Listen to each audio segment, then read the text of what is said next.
Salut à tous et bienvenue sur la ferme du mineur. Aujourd'hui on se retrouve pour une nouvelle vidéo et on va parler du salon blockchain Chartres qu'il y a eu lieu il y a quelques jours et on va aussi parler de la fiscalité du Bitcoin, notamment pour les mineurs de crypto-monnaies.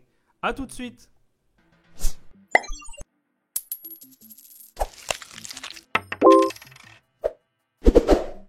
Nous étions le 21 et 22 novembre à Chartres pour le salon Blockchain 28 organisé par Star Events, un salon qui avait été organisé notamment par Guillaume et Céline. Je remercie déjà de nous avoir invités à ce salon, ce qui nous a permis notamment de rencontrer pas mal d'acteurs importants de la blockchain et aussi de rencontrer Nicolas Dubod qui justement est un avocat fiscaliste qui nous a laissé une petite interview dans laquelle il nous explique quelle est la fiscalité pour les mineurs de crypto-monnaies. Et on va voir ça tout de suite ensemble dans cette interview.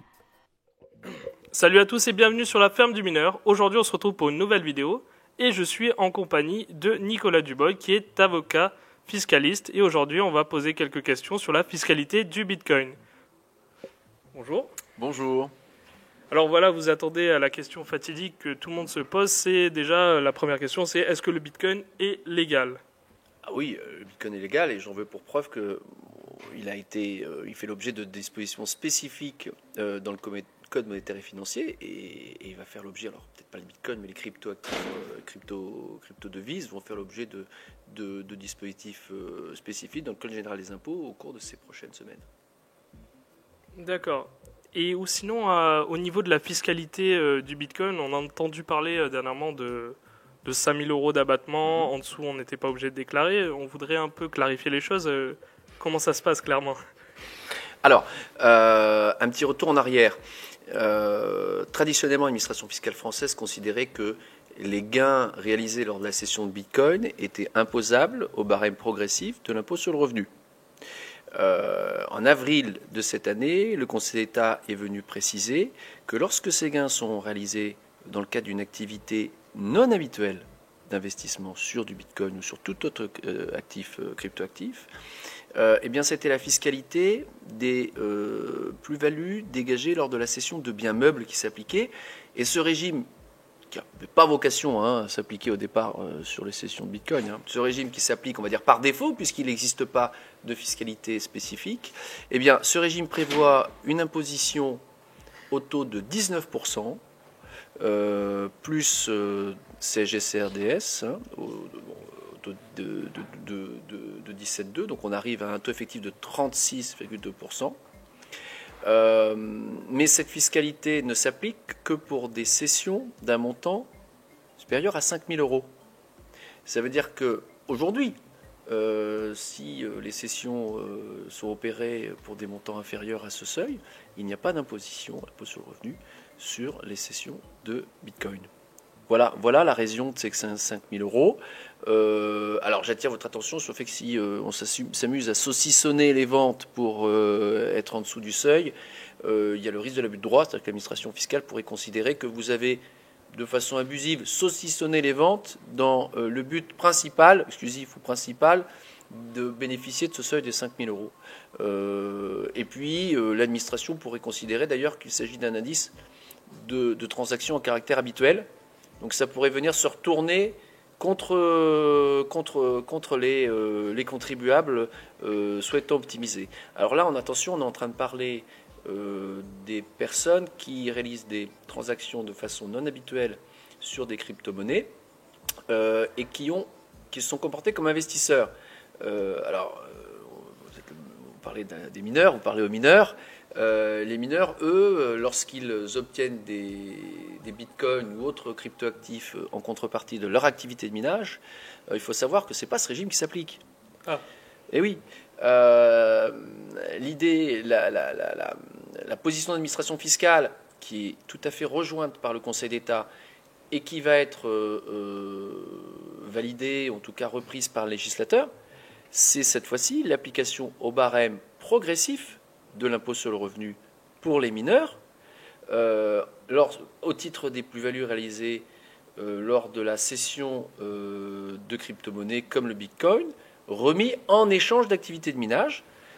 En application, on va considérer qu'il s'agit d'un bénéfice non commercial et pas d'un gain réalisé dans le cadre d'un investissement. Hein, la logique, elle est quand même assez, on va dire, assez claire.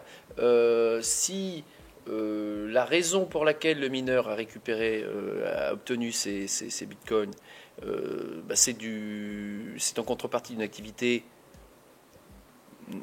non commerciale, hein, eh bien, c'est le régime donc, des bénéfices non commerciaux qui va s'appliquer. Petite précision, on pourrait contester, si je puis dire, ce régime, au moins pour la plus-value qui est réalisée par le mineur sur l'évolution à la hausse des bitcoins. Je m'explique. Si, par exemple, un mineur, on lui donne, je sais pas, 100 bitcoins d'une valeur de 4 000 euros, ouais. Et que, en contrepartie donc, de ses activités de minage, il conserve ses bitcoins. Et admettons que là, maintenant, au bout dans les 2-3 années, ou de 2-3 mois, j'en sais rien, on repasse à 7 000, eh bien, on aurait eu quand même des arguments pour dire que, pour avancer, que cette surévaluation soit imposable, elle, au prélèvement forfaitaire unique, c'est-à-dire ce qui est prévu pour les opérations à caractère non habituel, ce qui est prévu pour le prélèvement, pour les bitcoins réalisés par des personnes non investisseurs habituels. C'est peut-être une idée d'amendement à faire passer, puisqu'aujourd'hui, sauf erreur, les amendements au projet de loi de finances ne prévoient pas cette dissociation entre valeur du bitcoin remis à l'échange, en échange contre des activités de minage, qui effectivement, je ne vois pas comment on peut éviter ça, seront imposables au barème progressif dans la catégorie des bénéfices non commerciaux.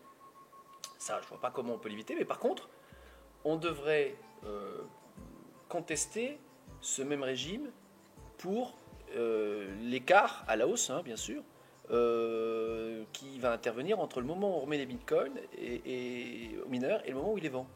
Où là, on devrait pouvoir, sur option, par exemple, bénéficier du prélèvement forfaitaire unique, comme c'est prévu pour les autres titulaires de détenteurs de bitcoin dans un cadre non habituel. D'accord. C'est une idée à faire passer à vos amis parlementaires, si vous avez des amis parlementaires. C'est peut-être le moment, parce que le Parlement est en train d'examiner ces sujets. J'en toucherai un ou deux mots au parlementaire. D'accord, je vous remercie alors. Pensez à nous les mineurs.